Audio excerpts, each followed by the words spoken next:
Jasmine ഇല്ലാത്തത് കൊണ്ട് ഈ വീഡിയോക്ക് വ്യൂസ് കുറഞ്ഞു. എന്തായാലും ഇത് ഗബ്രിയുടെ യൂട്യൂബ് ചാനലിന് താഴെ ഇന്നിട്ട വീഡിയോക്ക് താഴെ വന്ന കമന്റ് ആണ്. അതുപോലെ ഒരുപാട് കമന്റുകൾ വരുന്നുണ്ട്.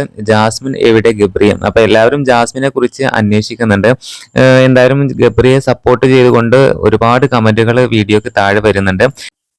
ഗബ്രി ഇനി കുറച്ച് വീഡിയോസ് ജാസ്മിൻ ഇല്ലാതെ ഒറ്റയ്ക്ക് ഇടൂ. അപ്പോൾ പിന്നെ ആൾക്കാർ ജാസ്മിനെ ഈ ചാനലിൽ എക്സ്പെക്ട് ചെയ്യാതാവും. ഇതിപ്പോൾ എക്സ്പെക്ട് ചെയ്ത് കാണാതാവുമ്പോൾ ആൾക്കാർ ഇങ്ങനെ കമന്റ് ഇടുന്നത്. ഇങ്ങനെയൊക്കെ പറഞ്ഞുകൊണ്ടാണ് ജാസ്മിനെയും ഗബ്രിയെയും സപ്പോർട്ട് ചെയ്തുകൊണ്ട് തന്നെയാണ് കമന്റ്സുകൾ വരുന്നത്. ഈ കമന്റിലൂടെയൊക്കെ നമുക്ക് മനസ്സിലാക്കാവുന്ന ഒരു കാര്യമുണ്ട്. ഗബ്രിയും ജാസ്മിനും ഒരുമിച്ചുള്ള വ്ലോഗിനാണ് ആരാധകർ കാത്തിരിക്കുന്നത് എന്നുള്ളതാണ്.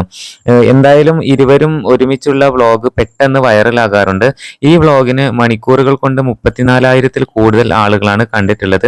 എന്തായാലും ജാസ്മിനാണ് ഗബ്രിയുടെ വിജയം എന്നുള്ളത് 100% ഉറപ്പാണ്.